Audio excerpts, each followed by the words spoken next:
So a short while back, we had an Uber Eats driver that was trying to get a delivery to Snoop Dogg. And little did I know what this driver has gone through since this happened, right?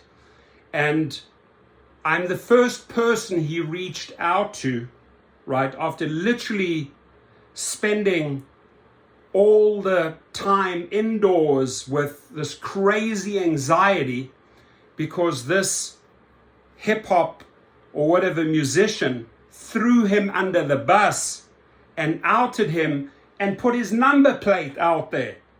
And little do people know that people acted on that number plate and went to his hood and threw stuff at him and his kid.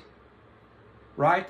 That's what happens when you foolishly expose someone or put the address or put the number plate out there. There are people that act on that. There are thugs that act on that. And this is wrong, Snoop. You know that. And I'm pretty sure that his PR team and his marketing team think, well, thank God, this thing blew up in the media and it's gone.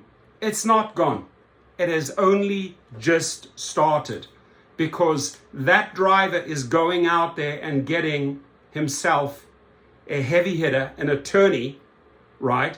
Because no one should have to be exposed to such a massive social media audience because someone wants revenge on this Uber Eats driver. It is wrong on every single level. He made multiple attempts to get the food to him. He was within the 8-minute marker and the gig community came to his aid big time. So this is what I said to the individual. Get an attorney, already being done. Let's get the story out, your side of the story, because he was too afraid to tell his side of the story to the media, because the media needs to know the other side of the coin, right? So I will leave his statement underneath this video. Please, if you can grab that statement and send it to one of your local TV stations, and if they are interested in the story, then they have a contact person. They can contact me or they can contact him directly. My details are underneath the video, but it is very important that the worldwide audience sees what has happened to this Uber Eats driver, since Snoop Dogg threw him under the bus. I love this guy's music, right? I have bought every single song. I love the halftime show at the Super Bowl, but I do not like how he treated this individual and thought, well, this is how I can get away with it. Firstly, what he called him was disgusting. And then exposing this Uber Eats driver to danger and his children to danger. His kids are petrified after what happened, right? So the GoFundMe page, this is the driver. Here he is. You see him for the first time, right? We've never seen his face. And I basically have exclusivity on the story, right? He's gone out and put a GoFundMe in place. Why do you got to put a GoFundMe? Because you are going to have legal expenses, because you have to deal with the fallout, with the atomic fallout, when one of these individuals of that caliber launches that type of missile. You need therapy, right? He needs therapy after what's done. There were people that came up to his car, and first I thought, oh my God, I thought he said they shot at him and his child, right? And that's what was, when I recorded him the first time, that's what I thought, oh my God, they shot at him. These people threw something at him and his kid, right? And I just pray that attack on that day after the story was out, that is not related to Snoop Dogg, right? I just pray it is not, that some of his fans or followers thought, okay, well, we're going to go and terrorize this individual and his family. So the GoFundMe link is below. Please make a small donation. It's $2, $5, $10, right? It all adds up. and we can give this guy a chance to fight back, because he has done nothing wrong. He has done absolutely nothing wrong. And when you get to read his statement, the first person has received the statement this morning, drafted with his wife. This guy has so much anxiety and is now seeing a therapist, and probably will take his family to therapy as well. So let's support him. It's brutal what happened to this individual. He's lucky he's alive, right? But the psychological terror, or the terrorizing, is not stopping. So, statement from Zaid, the driver. Okay, his GoFundMe is below. This is his statement read out for the first time. And I hope you're listening, Snoop. And I hope your PR or your marketing team is listening, because the attorneys already have a copy of this, right? He's already gone and spoken to attorneys.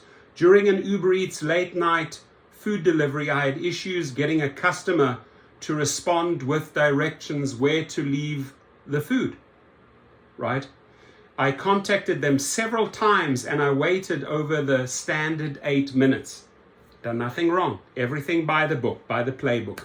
I didn't feel safe when a guy came close to my car, so I canceled the order and I left.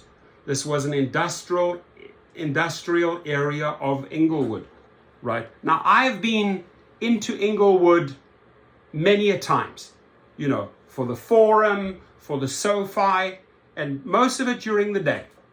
Or even if it was at night, I would go to the parking lot of the SoFi in the VIP parking. Always felt safe, tons of security around me. But if you go in there at night into some industrial area, I haven't been there, but let's say you feel unsafe. Look, that is your choice. That is your decision that you make. I don't feel safe here. If I'm in some other neighborhood, it doesn't matter whether I'm this city, that city. If you don't feel safe, if you feel like something's off, it hits you here in your solar plexus. And it's best to get out, because your body, your brain is signaling to you, I don't feel right, I need to remove myself. But he's stuck in there for all the 8 minutes and communicated and did everything by the book. And at some point, he did not feel safe. I mean, Snoop, can you relate to this? Or maybe if Snoop Dogg goes to some areas in this world, right? There are certain, you know, maybe neighborhoods where gangs in Brazil or Venezuela hang out, right? Who knows? If they don't know you, you could be fried. You could be over, right? So you're never safe. Maybe as a celebrity you're safe because they will recognize you and embrace you, right? But as an individual, you don't always feel safe at every place in the world, right?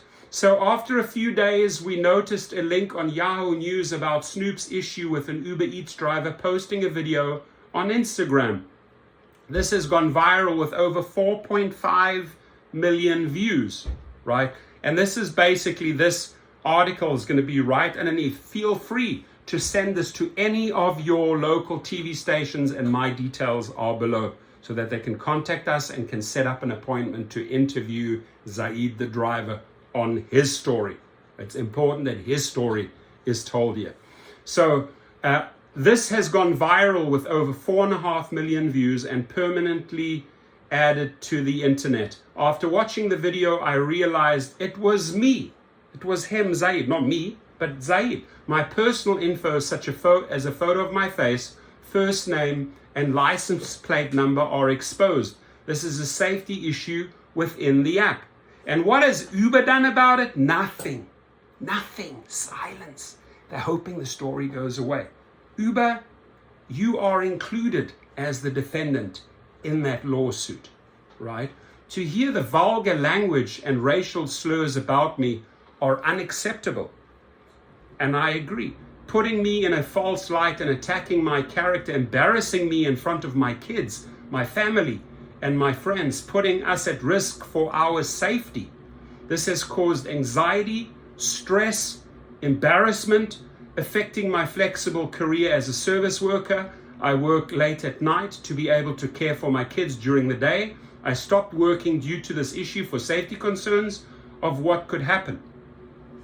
And I interviewed him, and he was genuinely scared. And he couldn't function. I would have to always get him back. He was terrified talking about this. He was literally in fear talking about this. I said, listen, cool heads prevail. Got to get a police report. So went down to the police station. He got himself an attorney, and then he got himself a media or social media guy like myself to get the story out. And with your help, please circulate the story, right? So I work late at night to be able to care for my kids during the day. I stopped working due to this issue for safety concerns of what could happen. A couple of odd things happened at our residence and caught on video, and I contacted the police, right? These are not normal things that are happening close to his residence or his car or his family, and he had to go to the police. So I hope, Snoop, you read this and sympathize with the individual and come to his aid, because you threw him under the bus and you literally ruined his life, his kid's life. His wife now has to work full time to make up for all the damage and the fallout that you have created. So I'm glad he confided in me. I'm glad he trusted in me, because he said, you're the only person that I felt could portray the story in a true light and get the word out. I've done this for several other people on GoFundMe. That's what YouTubers like Dustin or Harry or myself do. We jump in, we try to help, we try to raise money, we try to at least correct some of the wrongs that these companies have done to us gig workers, to us drivers, to us delivery drivers, right? So that's the story. I'll leave it below.